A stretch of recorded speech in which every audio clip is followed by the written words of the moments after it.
Call me sentimental, but to me, the most joyful moment in sports is the soccer goal. And when that goal happens at the World Cup, well, it's pretty good. I'm Brian Phillips. With the 2022 Men's World Cup approaching, I'm making a podcast called 22 Goals on the Ringer Podcast Network. It's about 22 of the most fire emoji goals in the history of the tournament. We're going to have so much fun.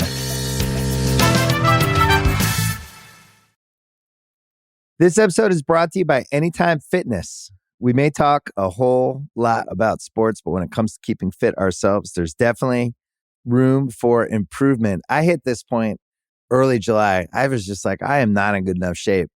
I started trying to walk at least 15,000 steps a day or hiking or just anything to keep my legs moving. Now it's the end of 2023. I feel great. I had a physical 3 weeks ago, and the guy was like, "You're doing great. You're doing better than you were 3 years ago." I felt great. Whatever your goals are, progress is possible thanks to Anytime Fitness. Get a personalized plan and support from an expert coach anytime, anywhere. Visit anytimefitness.com to try Anytime Fitness for free. Start to train for your life. Terms, conditions, and restrictions apply. See website for details. This episode is brought to you by Atlassian. Atlassian software like Jira, Confluence, and Trello help power global collaboration for all teams so they can accomplish everything that's impossible alone. Because individually we're great, but together we're so much better. Learn how to unleash the potential of your team at Atlassian.com. Atlassian.com. Atlassian. Tap the banner or visit this episode's page to learn more. I need sports to have to clear the room. Stand up and walk now. Hello and welcome to The Watch. My name is Chris Ryan. I am an editor at TheRinger.com, and joining me on the other line, podcasting from Supermax Prison in Colorado, it's Andy Greenwald. But you know, the bread program here is exquisite. It's exquisite, fresh baked to order. I'm glad that Jimmy McGill found his life's work. You know, you got to find a passion in life, and he found his with various breads in depressing places. Chris, his whole life he's been chasing dough. Andy, I'll show myself out. I am coming to you live, recorded from an undisclosed location in Maine, but we couldn't leave the game alone. We had to come back, make sure, even though I'm on vacation, we're doing Better Call Saul, the series finale. What a journey. We've been talking about this show pretty much every episode for the last 3 seasons, I would think.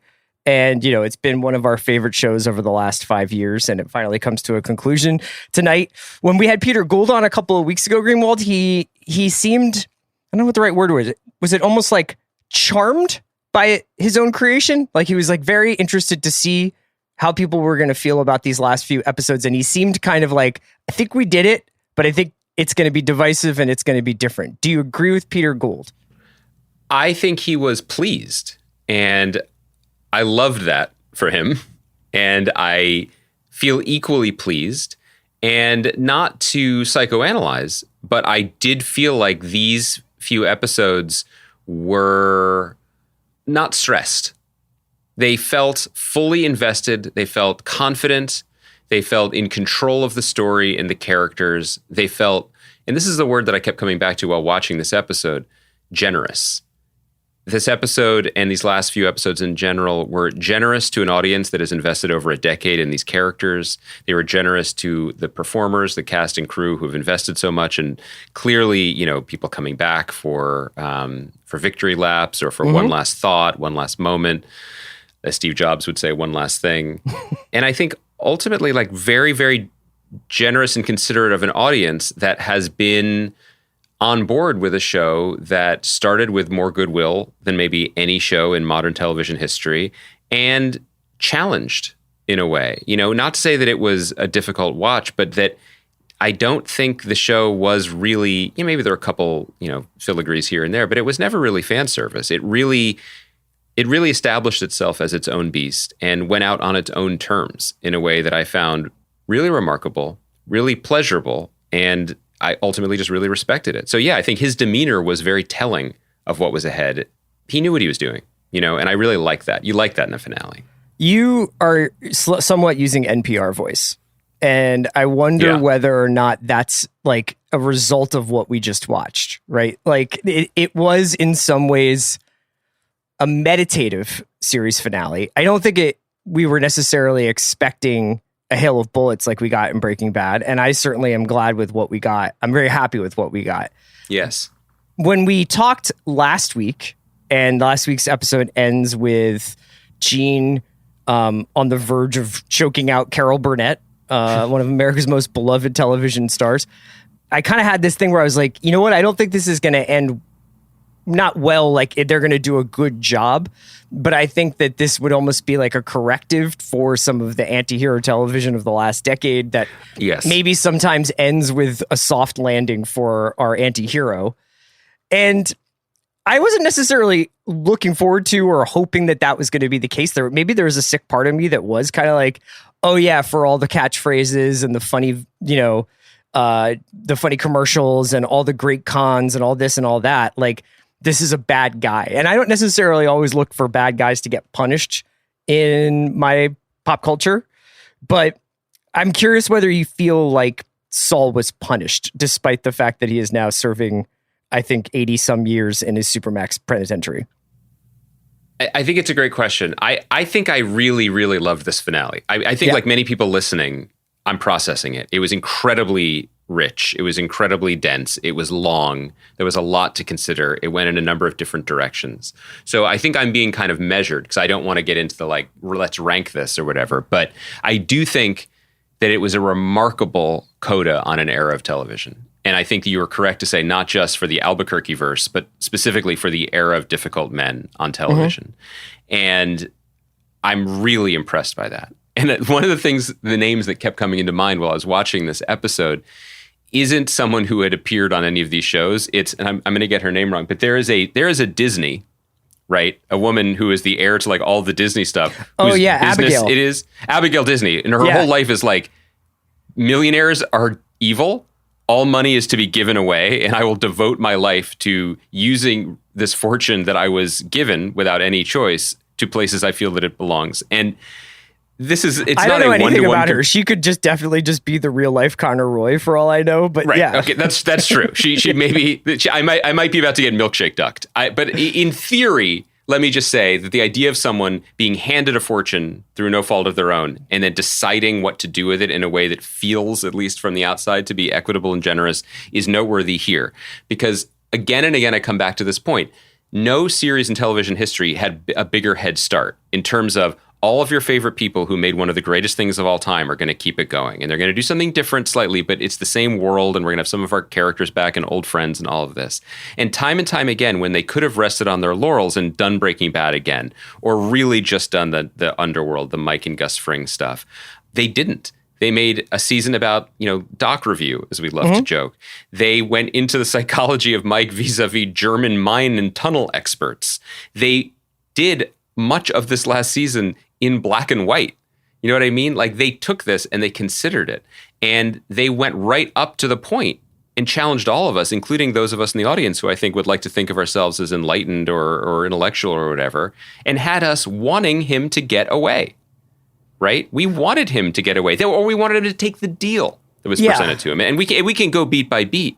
But in the end, the show took the concerns of its fictional creations seriously and their emotional life and their emotional dignity. And so no one saw this coming. No one saw Marie coming back to play this role, right? Betsy Brandt's character would be so essential. Yeah. And the lovely Maricelda Garcia, veteran of Briar Patch, playing Gomi's widow. Shouts to her. Love to see her do it. It was an incredible reframing of our last decade plus of television watching to be reminded that the good guys, in the traditional sense, were buried in unmarked graves in the desert a decade ago. Yeah. Right. And that their life goes on. And I thought that was really something. It was really symphonic to watch Peter Gould conduct this and let us have all of it. Let us still care for Jimmy McGill and understand his humanity and also understand. And I think I'm very curious where the audience will land on this, whether some people will feel cheated or feel upset. Maybe we should carve out a little time to predict or consider. But ultimately, this feels right to me, which is a very, very hard and particular and subjective reaction to a series finale, but it's what we've got. I think your point about, or just even you mentioning the idea of orchestrating, there is a kind of like Peter Gould and co as Leonard Bernstein, and like kind of looking over the totality of the music that they've written throughout Albuquerque in the last 15 years. And, you know, even the scenes, and I can give like a quick summary of the plot of this episode, which is honestly not that narratively dense. It's really more these reveries that were shown from, you know, seeing a scene with Mike Ehrmantraut, seeing a scene with Walter, obviously. But, you know, even those scenes that he pulls from. So one is from Granite State when Walter and Saul are stuck in the vacuum cleaner's way station, basically, before they go in their various directions. And one is from, I forget the name of the episode of Better Call Saul, but this essentially I will always remember as the piss drinking episode through the walk through the desert episode. You know, I wonder when watching, I assume obviously that Cranston came back to film that bit, but I was wondering whether or not that Jonathan Banks scene had been shot at the time. You know, whether or not they shot the Warren Buffett. I would go back in time to go to when Berkshire Hathaway gets started. Because it's that ability to see a note on the piece of paper and understand how it corresponds to the entire piece of music, you know? And that's the thing that I think, even though you could say he was playing the hits a little bit by bringing certain people back or having these certain moments, it's the same thing that we felt about Jesse and Kim talking outside of the Saul's office in the previous week, where it's like these two characters have a lot of parallels. These two characters were the beating heart of a very cold and Darwinistic kind of society, and they were the ones who actually still felt things at the end of the series that they were on, or the series that they ran. I am kind of in awe of, and look, in every interview that they've done and will do, Vince Gilligan and Peter Gould will be like, we're not good planners. That's all fiction. We're just by the skin of our teeth here. We're painting ourselves into corners, then building more corners, blah, blah, blah. Probably true to a degree. But they have a real sense of the instruments that they play and the music that they make that is not common, I think, in television. And I thought the construction of these, they're not flashbacks so much as they are unseen snippets of moments that existed in Saul or Jimmy's life, I thought were so brilliantly chosen. And there have been scenes that have featured old characters, and I felt like they were nice or they were fun, but I didn't feel like they were profound. And I thought that these were so well chosen, and they were so brilliantly constructed around this theme of exactly the kind of like two guys in a bar or two guys in a storage locker avoiding the feds conversation that might happen, that Saul would have these sort of questions, right? That like, if you had a time machine, what would you do with it? Like, that's just, let's get another round and talk about it. A great construct, and so wonderfully used in the sense that each one of these characters responded to it in a very different way. I'm going to go on a limb that I've spent a lot of time on recently because, I think I've confidently been like, here are the locations they use in Florida. And then people message us being like, hey guys, listen to other podcasts. Why don't you? They didn't go to Florida. So yeah, when you want to know actually what happened, listen to the Insider Podcast. This is what happens when you only listen to Russillo. It's just like, you're not going to know that there are other Breaking Bad podcasts out there. I'm too busy listening to Ryan's travel log from Iceland. This is the Better Call Saul Outsider podcast, and I hope you're enjoying it so far. But I'm going to go out on a limb and say these were all scenes shot for this episode. Sure. And so Jonathan Banks, come on back. Oh, great. I can't wait. We're going to the desert.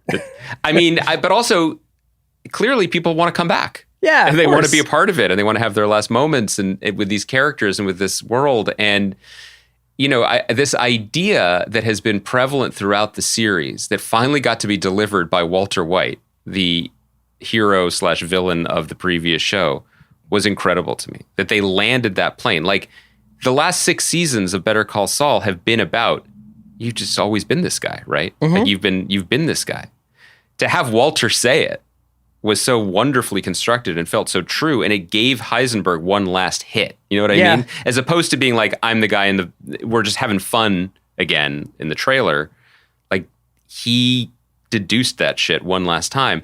And even the opening scene with Mike, like the opening line of the episode could be Jimmy McGill's epitaph. The opening line of the episode, after that brilliant blue, oh my God, we're back in color, we're back in New Mexico. The first words that you hear are, slow down, you're going to make yourself sick. Right. And that's the last 7 years of watching the show on television, right? He can't slow down. He can't stop making himself sick. You mentioned Walter having Saul dead to rights by saying like, oh, you've always been this guy. But in a lot of ways, I thought that Walter's scene was a kind of corrective to anything that you would think about, any sort of largesse you would describe to Walter White as a character, where he was like, it's like, do you have, what would you do with a time machine? And he's just like, I have some small claims court issues I'd like to resolve. I have some copyright law I'd like to prosecute. Yeah. You know, it's not like I'd like to go back and make sure Skylar knew that I loved her, or he didn't have any regret. Anything that had. I mean, that was the end of Breaking Bad in an incredible way, you know? And it's amazing when characters tell you who they are, right? Like, and Mike is like, I would imagine the first date he says has something to do with his son. December 8th, yeah. But then he rewinds the clock and he puts it back on himself. You know, that is a character who is tragic because he knows himself, you know, and he does not fight his place in the world or his fate. In that regard, he is similar to Kim, you know, who metes out her own justice, basically, and serves out a sentence of her own making and her own design. It's remarkable. This episode is brought to you by Mint Mobile. New Year's resolutions are fun the first couple of weeks. Then you kind of maybe conveniently forget about them halfway through January. No shame. It happens to us all. But this year I have a foolproof plan, at least when it comes to saving money. Just switch to Mint Mobile and you're done. Goal accomplished, because for a limited time, their wireless plans are $15 a month when you buy a 3-month plan. The great thing about Mint Mobile is there's no jaw-dropping monthly bills or unexpected overages, and all plans come with unlimited talk and text. Get this new customer offer today at mintmobile.com/watch. Additional taxes, fees, and restrictions apply. See Mint Mobile for details. This episode is brought to you by State Farm. You might say all kinds of stuff when things go wrong, but these are the words you really need to remember. Like a good neighbor, State Farm is there. They've got options to fit your unique insurance needs, meaning you can talk to your agent to choose the coverage you need, have coverage options to protect the things you value most, file a claim right on the State Farm mobile app, and even reach a real person when you need to talk to someone. Like a good neighbor, State Farm is there. Inspired by the life of the savvy and ambitious Colombian businesswoman Griselda Blanco comes a new Netflix original limited series. Griselda tells the story of a devoted mother who, with her lethal blend of charm and relentless savagery, creates one of the most powerful cartels in history. Witness Sofia Vergara's captivating transformation into the godmother of the underworld. Griselda, now streaming only on Netflix. Love the way you look this wedding season at Men's Warehouse. With the range of sizes from extra small to big and tall. Explore top styles at prices for any budget, including designer suit and tux rentals starting at just $159. With over 600 locations, in-store consultations, and easy online booking, there's a reason why couples choose Men's Warehouse to find their perfect fit. Men's Warehouse. Love the way you look. So I can run through the episode just briefly. Like, you know, obviously there's the black and white, which is in the quote unquote present tense. And that is really easy to go through, which is essentially Gene, after a quick attempt at a getaway, and he seems to have set himself up with a go bag, and he has the vacuum cleaner card, and he's got his burner phone, and he's got his cash. And it obviously speaks to him feeling like he needed to build up this cash reservoir for whatever reason to go back into hiding. He gets caught. He hires Oakley from New Mexico to come represent him. Great. It's just incredible, though. Like, these guys who are probably local Albuquerque actors, and they get like a gig, and it's a recurring gig, and that's awesome. And then I wonder if at some point they were doing the math, being like, I'm watching the show too, and there aren't that many people left. But at no point in his wildest dreams was this guy like, I'm going to be the co-lead of the finale of this show for a time. Yeah, I know. Amazing. So they initially, like, Saul is looking at something like 150 to 180 years of time plus life, and somehow negotiates it down to 7 or 8 years with Bluebell ice cream deliveries stacked on top. 7 years at at Bernie Madoff's resort prison with a golf tutor in South Carolina, or in Carolina, for 7 years. Yeah, and it looks like he is slip and fall like the actual U.S. government. He's actually conned them out of having to sort of have any consequences for his actions. But he finds out that Kim Wexler has also handed in this affidavit, and that she is going to be basically vulnerable to litigation, civil litigation from Howard Hamlin's wife. And Howard Hamlin's wife, we didn't see this when we see Cheryl. You know, she says to Kim, I could sue you in civil court. And Kim is like, yes, you could. And it looks like eventually Cheryl did decide to do that, or at least she was going lawyer shopping to do it. And on the plane from Nebraska to Albuquerque, I assume, Jimmy has this change of heart. He's sitting with his U.S. Marshal and his lawyer, and he decides that he's got one more thing to sell the U.S. government, and it's about Kim. And this sets up a big courtroom scene for the lawyer Jimmy/Saul never got to be, where he gives this rousing monologue about his involvement and his orchestration of the Walter White and Gus Fring criminal empire and what he was involved with, and essentially goes back on the deal that he had made with the government, gets a much harsher sentence, 80 some years, but springs Kim from, I guess, civil and criminal liability. The sort of legalese of it, I'll have to watch the episode again to really nail down, but I was kind of curious what you thought Saul could even offer the government, since half the people that he worked for are dead, if not more. Well, I think he has nothing to offer. I think that he orchestrates a one-man show where he is going to live and direct invalidate the deal he did in order to both ease his conscience, prove himself to Kim. Right. You're correct to flag one thing that I'm not entirely clear on, which is even if he said, I did everything, she is still very, very, very vulnerable in a civil proceeding. Yeah. Which maybe happened. We don't actually know. And another thing I appreciated about the episode is that it was respectful of, it didn't need to tell us too much. There weren't very many words left to say at the end, and I think that they recognized that. I wonder if we get to talk to Peter again, if we could ask him, did he write like a very wordy 5-page Kim and Jimmy scene and then sigh, relax, rip it up, and then write the 6 lines that they say to each other because this is the better version? I'd like to think that's true, just in the sort of romantic writer sense of it. Yeah. I'm not really sure, but regardless, like he confesses, right? And it's these little grace notes that I love. Like, remember when this show was, I don't know how it was pitched, but how it was presented to the public that this was happening. The initial conception, at least that we understood it, as we understood it, and I think Peter kind of has backed this up, was that maybe it was going to be a half-hour comedy. Well, and right? that Saul Jimmy was going to turn into Saul in the first season. And so at the very least, we would get more legal hijinks, or it was a legal show. And in many ways, it was a legal show, just not like one we'd ever seen before. And so for this to become a courtroom show at the end felt nice, felt right. Yeah. It felt, it only took 6 seasons or whatever to get here.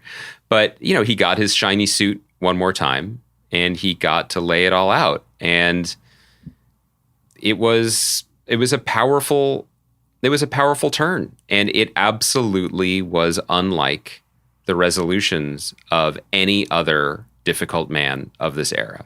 Yeah. Right? Because as you said, Walter had no regrets, also had terminal cancer, and went out in a blaze of glory that allowed us to be, feel bad about what he did wrong, but also cheer for him for what he was able to make good and do right at the end, and have some complicated empathy, if not sympathy, if not empathy for him, right? Tony Soprano cut to black before consequences could be revealed one way or another. Boy, I'm going to spoil every major show of the last 15 Don years. Draper buys the world a Coke. Apparently, right. Like, it's still, it's that same kind of thing. There is no ambiguity here. And there was no ambiguity about that last scene. And maybe we should just zero in on that, because it was beautifully shot, like one of the great lost noirs. And that Kim and Jimmy so loved to watch over takeout in their apartment. And they got to live it. And their movie ended. Yeah. And I thought that was just really thoughtful and remarkable, because there wasn't more story to tell.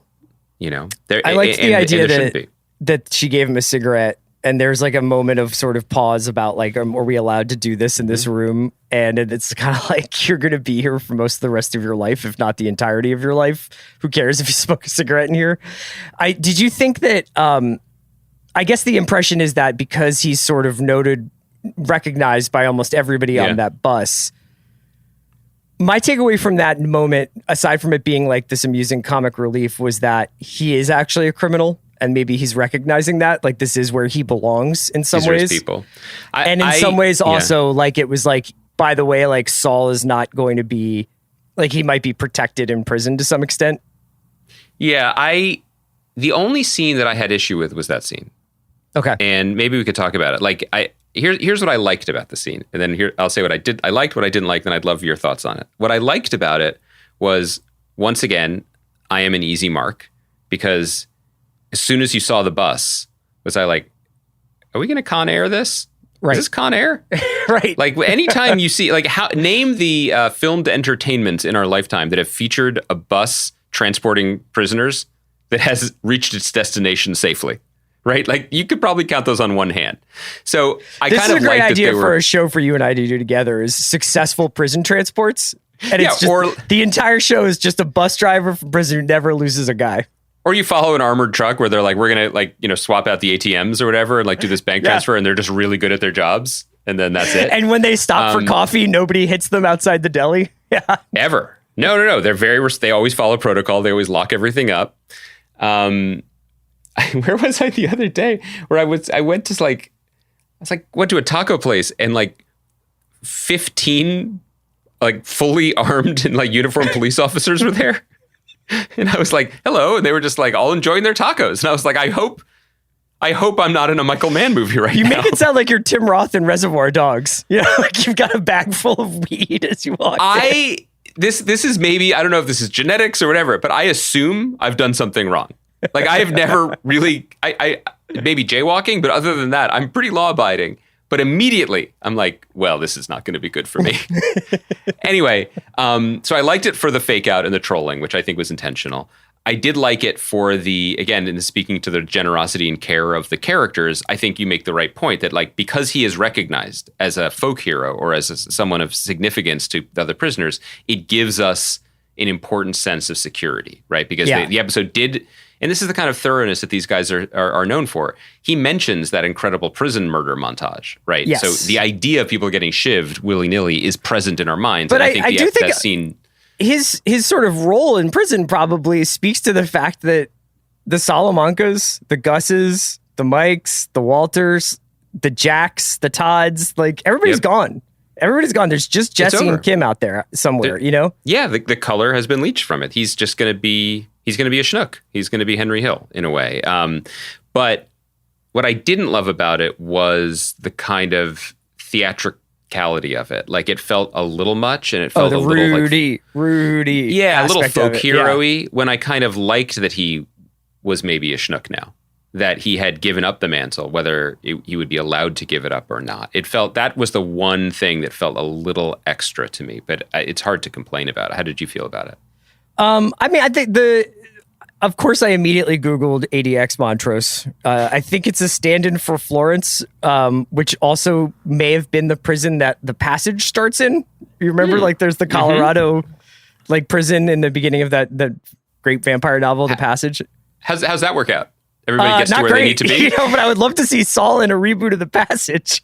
And I thought that the last scene with Kim was lovely. I think that they definitely leave like that little bit of daylight coming through the crack of the door of brunette Kim Wexler, attorney at law, as another show if they ever wanted to do that. And it, you know, the idea that Kim is still able to practice.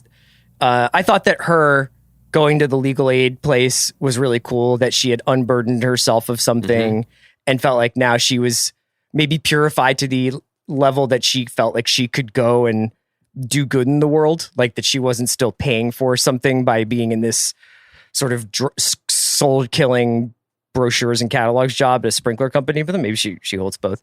I guess the thing I really wanted to talk about were the 2 or 3. Oh, go ahead. But before I just want to say, what an amazing job building a character that we not only recognize that her walking back into that office is Captain America picking up his shield again, like that she is a superhero, but that there's an almost, if not erotic, at least romantic aspect to the stacks of unfiled papers and documents to her. That like when I see papers, I break out in hives. Like I cannot handle the thought of like dealing with stuff or filing it. I could never be an attorney in a billion years, much to my grandmother's chagrin. But to have that like granular, like nervous system connection with a character that I'm seeing it the way she's seeing it, and it fills her with light again. Like you almost wanted that office to go Technicolor. Yeah. Even though it probably wasn't that. It was probably pretty drab to begin with. I don't really, I was going to ask you, they've been pretty definitive in discussing what comes next for them. I think Vince Gilligan has a show that's out to networks. I think Peter has said that he wants to try something else. I think they're good at being like, never say never. You know, we didn't know that we were going to do it, and then we did El Camino, and we didn't know we were going to do it, and then we did Better Call Saul. But like, let's try and do something outside of the circuit here.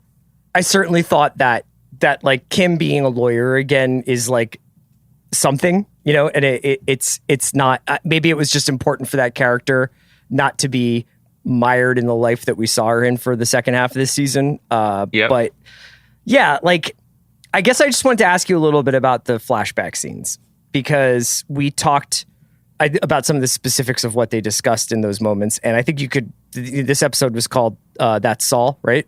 It's Saul Gone. Oh, Saul Gone. Sorry. This episode was called Saul Gone. It could easily have been called Time Machine. It seemed to be, you know, that was the two conversations that he had with Mike and Walter were about this idea of like, if you had a time machine, what would you do? And I think you're really smart by pointing out that that's also like bullshitting, you know, like it's just like a thing you say to somebody in a bar. But did you think that those scenes were happening as memories in the real time with Saul? Like as Saul is flying back to Albuquerque, he is thinking about Walter in the Granite State episode? Or were they Peter and the creative team saying, these are important things to think about in the overall thematic kind of philosophy of the show? Okay. I think also on a kind of beautiful level, Peter Gould and Vince Gilligan have a time machine.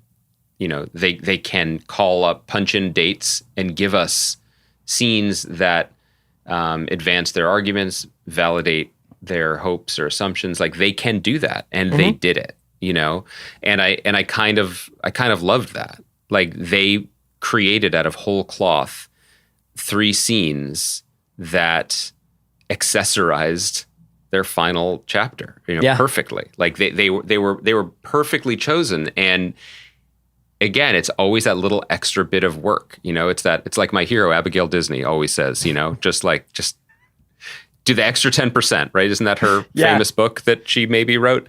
In the sense that, would it have felt like a finale if we hadn't had a little Mike in it? You know, are we greedy to hope for a little one last dance with Walter White? I mean, the Chuck character was controversial, but absolutely definitive in a way for what the show was and what it was going to become. To have Michael McKean back was right. So the scenes could have been anything. And that's kind of what I always come back to with the show. It's just like, let's use the opportunities that we have, and let's squeeze every last drop out of it. You know, and to circle back to the thing you were saying before, this is definitely it. And think about that. They have wrung every story droplet out of this rag. And unless you want the Bill Oakley and Francesca spinoff, which I'm sure those dogged performers would love, and I'm not saying they don't deserve it, that's who we're left with here. You know, and they had wonderful roles to play and they played them beautifully, but we're done. It goes back to what you said before. He's in prison. Nobody's chasing him anymore. Yeah. Like let's let some, I just think they're too smart. No, you know? I wasn't like, when do we get Kim Wexler attorney at law? I was just sort of saying, I just mean it as a compliment to them. Like, I think that they are reading this room too and being like, yep, it's an opportunity. I think that what we just got was probably ultimately in the last, if you go back to the beginning of Breaking Bad 15 years ago. Yeah. I think it's probably I think you could make the argument that this is the greatest achievement in long form storytelling on American television. Yeah, I think it's a great argument. What is it? 10 seasons of TV and a movie. 11 seasons of TV and a movie. Probably close 12? to 70, 75 episodes. What did Breaking Bad have? 5 or 6? Well, that's the kind of thing they would know in the Breaking Bad and Better Call Saul Insider But podcast. we're too busy banging these Abigail On Disney this podcast. audiobooks here, I keep all this in. What a day for it was Abigail. 5. You were right. It was 11 seasons of television of varying lengths. And a film. And a film. And the fact that they were able to squeeze all this in while they could still reasonably make Aaron Paul look like he was 20. Yep. Or have Gus Fring look like he was 10 years younger than he was when he was in Breaking Bad. Or bring Jonathan Banks back. Or create another character like Kim Wexler and another character like Lala Salamanca and another character like Nacho Varga who could stand up to any of the Hall of Fame characters we met on Breaking Bad. That they were able to weave in not necessarily unanswered questions, but perhaps moments that we didn't get in the end of Breaking Bad, like what's life like for Marie, and, a crime against cinematography that Marie was not in color so that we couldn't get the classic purple pop that she, whatever her color palette was. I think that's the most devastating thing of all. She probably had to give up. She probably has given up purple. Well, just because Hank was her purple, like that was her source. She wears black now. I mean, I thought that was profound. But I also think the time machine thing is really important because in all the examples given within this show, everything everyone says to varying degrees is about fixing stuff. Yeah, and that's essential to maybe it's all fictional characters, but it just seems like a recurring theme, particularly in this television moment when characters in the face of cascading catastrophe often brought on by their own making are like, wait, I can fix this. Yeah. I can fix this. And none of them, and I guess none of them being, Walter just kind of, Walter too, they all play the game to a degree. And Chuck doesn't play the game, but he's reading the book. So at least he's entertaining the notion. None of them say, I would like to spend more time with people that meant something to me or that loved me or that I loved. None of them. Mm-hmm. They're all like, I'll just fix it so it'll be better now. Everything that Jimmy wants to do is about a shortcut. He wants to invest. He wants to, first of all, build a time machine, which is the kind of thing a kid says. Yep. He wants to simply make a ton of money really quickly for not doing anything by investing with Berkshire Hathaway the second Warren Buffett takes over. There's nothing about it that's like, I would have been a more serious law student, or I would have listened to my brother, or I would have tried to leave Albuquerque and start somewhere on my own if that's what was important to me, or left Albuquerque with Kim when I had the chance or something. Mm-hmm. It's all like, what's the angle? And in a way, prison is a time machine, because prison is a place where you're going to spend the rest of your life, in this case, not unlike the mall in Omaha. Mm-hmm. And time is going to become a construct very different than the one it is on the outside for Gene or Jimmy or Saul or however we're referring to it. And Mike's is almost religious. He just wants to go back to a moment of original sin, right? Yeah. And then just let things play out clean. But, the anti-TV answer to all their problems, which as rapacious TV fans, we're glad they didn't choose, but Mike could have just processed the loss of his son and spent the rest of his life with his granddaughter.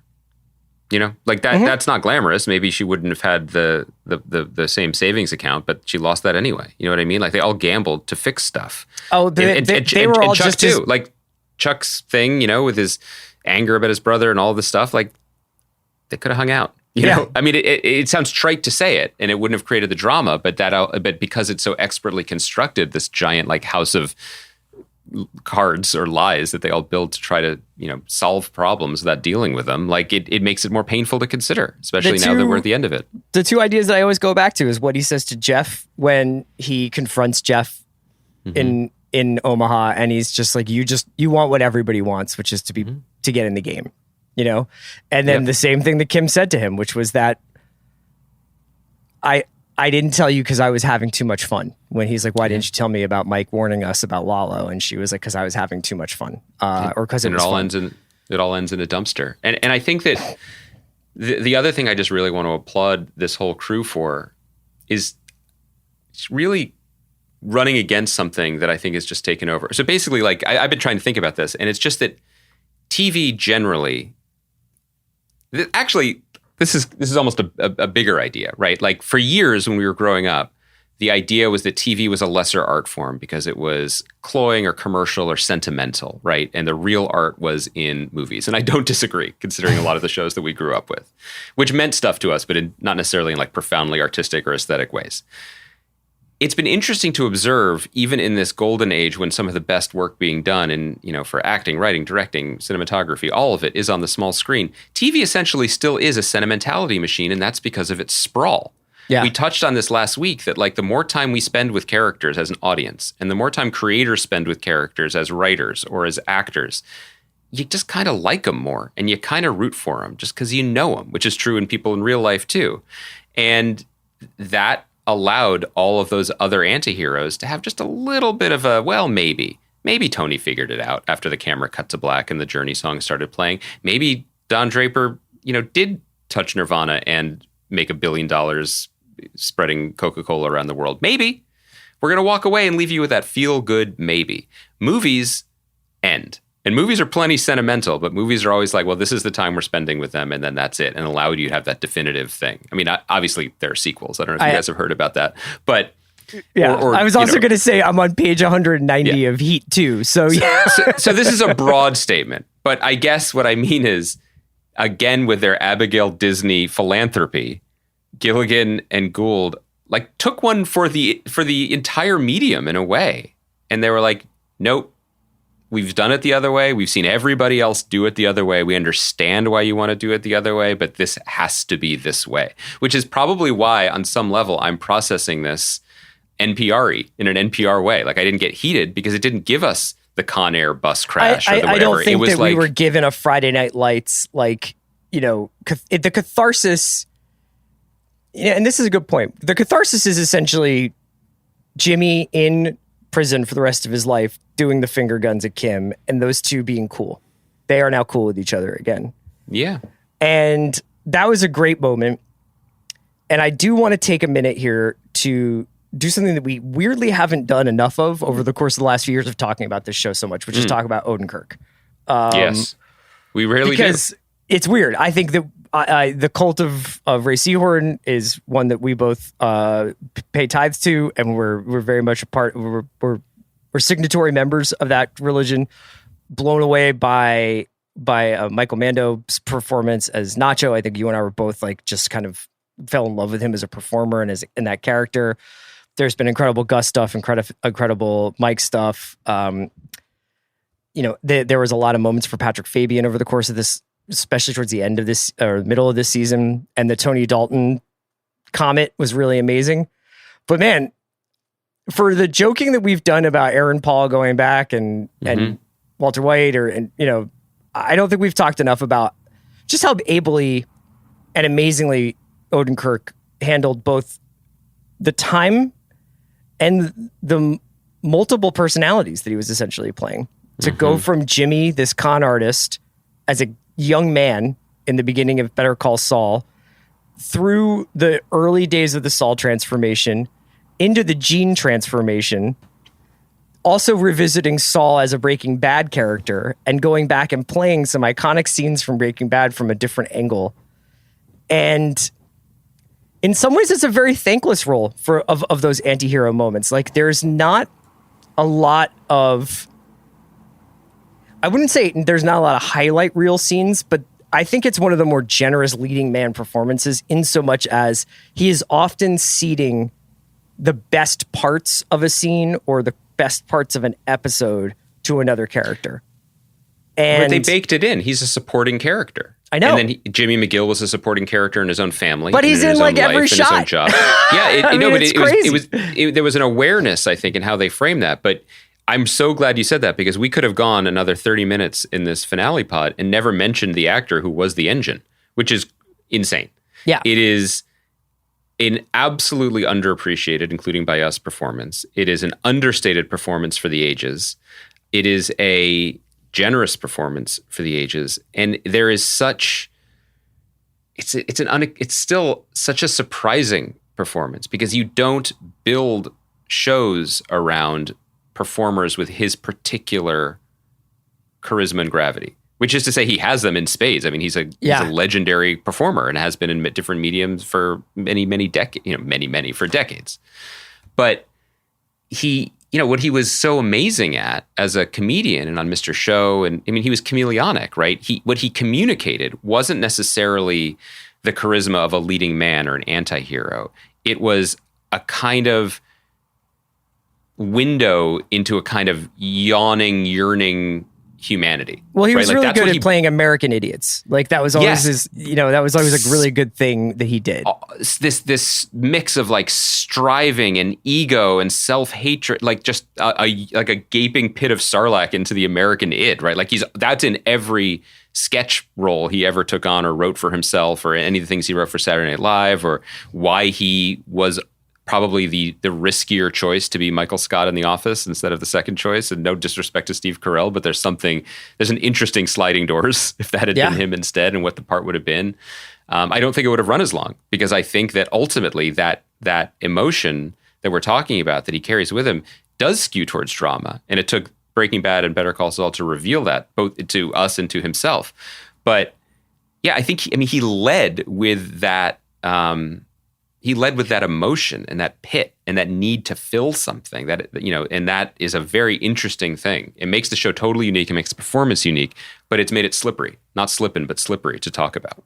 Yeah. It's also interesting to think about this as, you mentioned him being up for The Office. I can't remember who, but there were other people who were reading for Don Draper. There were other people reading for most of the roles that we love in TV. Don Draper was almost Thomas Jane. That's who the network wanted. Yeah. Right. There is no show without Odenkirk here. Mm-hmm. I mean, they build it out of this supporting character from Breaking Bad, whose role expanded over the seasons, but stuck relatively close to the beats and the comic relief and sometimes the exposition that he was required to deliver. And to reimagine that character, both as a leading man, as the anchor to an ensemble, and as the nexus point for these two sides of the underworld and the legal world, and to show how similar that they were. I just think it's such an amazing performance, and especially in these last couple of episodes, but this episode specifically, where he's Gene, and then he's shorn of both Gene, but isn't quite Saul anymore and isn't quite Jimmy anymore. He's somebody new as he's heading into prison, and I think finally becomes somebody and becomes himself as he's baking bread and seeing Kim in jail, and he shoots his guns, but it's not the same guy. And maybe there is catharsis in that. Maybe there is a bit of catharsis in that. And you're right to flag it. It's another person that he's playing. He holds himself differently. He stands differently.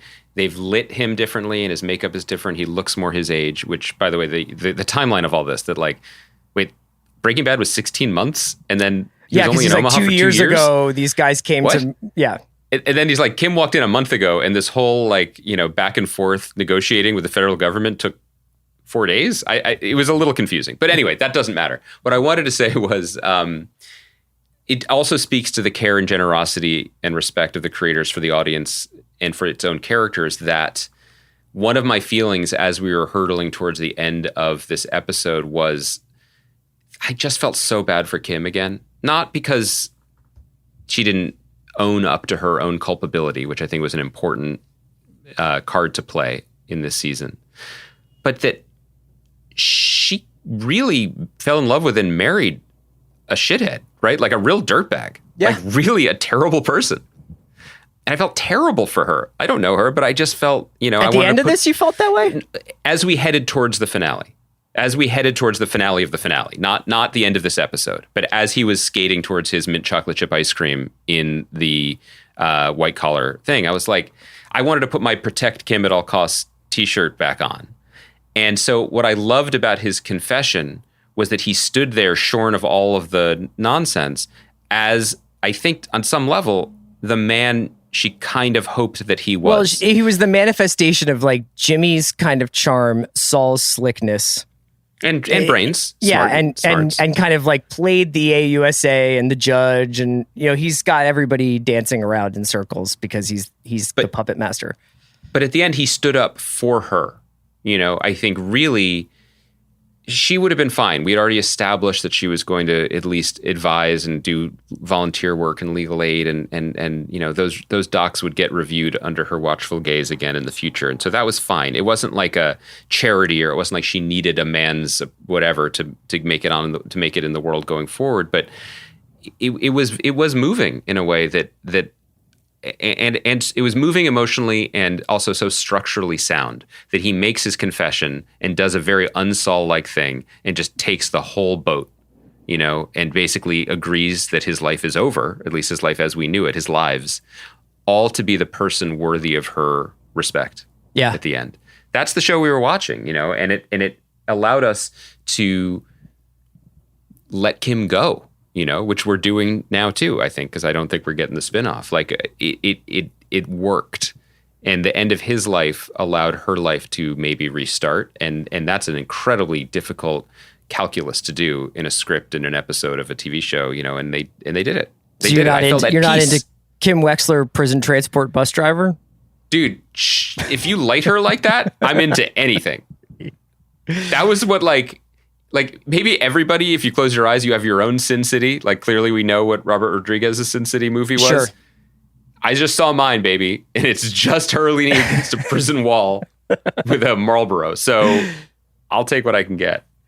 We can wrap it up there. I mean, it's always funny to wrap up one of these shows. In some ways, it's kind of easier to talk about them in mid-flight than when you do get the totality of it. And I think it's going to be hard to kind of draw. I'll be interested to hear what you have to say, maybe when we get towards the end of the year and we're doing our best shows of the year, or if we get a chance to have Peter on again, or maybe somebody from the cast on, and discuss the legacy of this show, because I do think I'm still processing their ability to draw from both series so adeptly in these last few episodes with these, cuts to Breaking Bad, these moments from Breaking Bad, these pushing ahead, jumping back, showing Chuck, showing Walter. I think there's a lot still that I have to work through, but yeah, I was immensely satisfied with the ending of this series. I was too. I'm really impressed by it. I went back and I reviewed the first few episodes for Grantland in February of Saul 2015. And I think the title of the piece is "Relax, It's Good," and it starts by being like, "Don't worry, oh yeah, it's good," and then I forgot that this is my move. Like I tell you the show's good, and then I'm like, the word spin-off derives from the ancient Latin for really relishing the lack of word count. An indulgent editor. And but it was interesting to read and remember that this is the degree of difficulty for the show has always been higher than almost anything else. And, the both in terms of expectations, but also trying to do this triangulated, occasionally stakes-free for some characters thing to please people. And it was always hard. And they acquitted themselves brilliantly. Like, in the beginning of my review, I was like, I'm not sure if all these other things will add up to or whatever, if it'll work, but boy, is it entertaining. And that kind of matters more. And I just feel like they had a compass even when we wavered, They did, over this timeline, I think, satisfy every version of a Breaking Bad or a Better Call Saul fan. Oh, absolutely. And they did it with good humor and style and talent and grace. And that's a remarkable thing. So I don't want us to get embroiled in an argument over which show was better. Because I think fundamentally my feeling is Breaking Bad is a pantheon show for a reason. But this may have been the most difficult show. Yeah, but at the same time now I'm kind of starting to think of them almost as complimentary statements of storytelling. I mean, it was interesting going back to Breaking Bad and watching the Granite State episode just to see the other side of the Walter scene. And some of the names, Moira Wally Beckett, like some of the people who I was like, oh, I forgot that, all these people who worked on Breaking Bad who didn't, maybe wind up on Saul or weren't part of the Saul creative team towards the end. So it's not like it's the exact same people for the last 15 years without any changes. But man, I mean, when you think about it, these two shows are very, very, very complementary and very much a complete and total statement about a lot of different things pulled from a narrative pool that you wouldn't necessarily think you could get 11 seasons of television out of. Yeah, and I think that ultimately, I'm glad you got us to that point, because I think that's probably the best way to think about this going forward, which is that you don't have to watch Better Call Saul to watch Breaking Bad. And there are many people, I'm sure, who haven't or haven't yet. But if you have the option, why wouldn't you? Yeah. Because it is in conversation with it in a way that is really special and unique and flies right in the face of my, bold pronouncements about what movies are and what TV is, blah, blah, blah, because you can do this in this medium. It reminds me of, in pod listeners, at least some of them will appreciate this, that you and I think Lonesome Dove is a masterpiece, maybe the greatest American novel, or at least the greatest American novel of our lifetime. You don't need to read Streets of Laredo, the sequel. Mm-hmm. But when you do, you are rewarded with a richness and a depth and a feeling. It's fun to have the night out drinking, but you can't avoid the hangover. Laredo fun, yeah.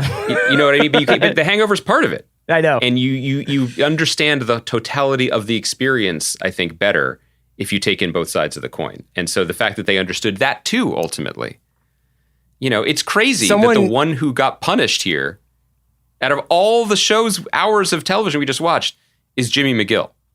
Now, other people died. That's a terrible punishment. But the one who the government got and was like, that's it. The only person who actually went to jail. Case. Yeah.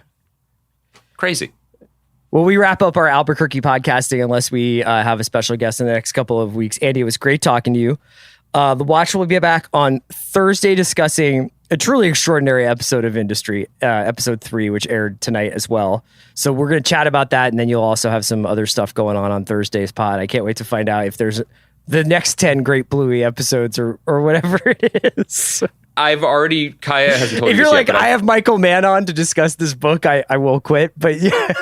I have Michael Mann on to discuss Bluey season 3. And I did already record my Ken Burns Civil War-like monologue about my trip to Legoland this weekend. Good. So you better come back soon. That's all I'm saying. You better come back soon. We'll talk to you guys soon. Thursday, check us out, and we'll be back next Monday as well. We're keeping the content mill. It's turning. So thank you to Kai McMullen for producing, and thanks to everybody involved with Better Call Saul for making an awesome show. Yeah, good job. Good job by you guys. I forget Baranski. Good job by you guys in Albuquerque. We're very grateful. Thank you.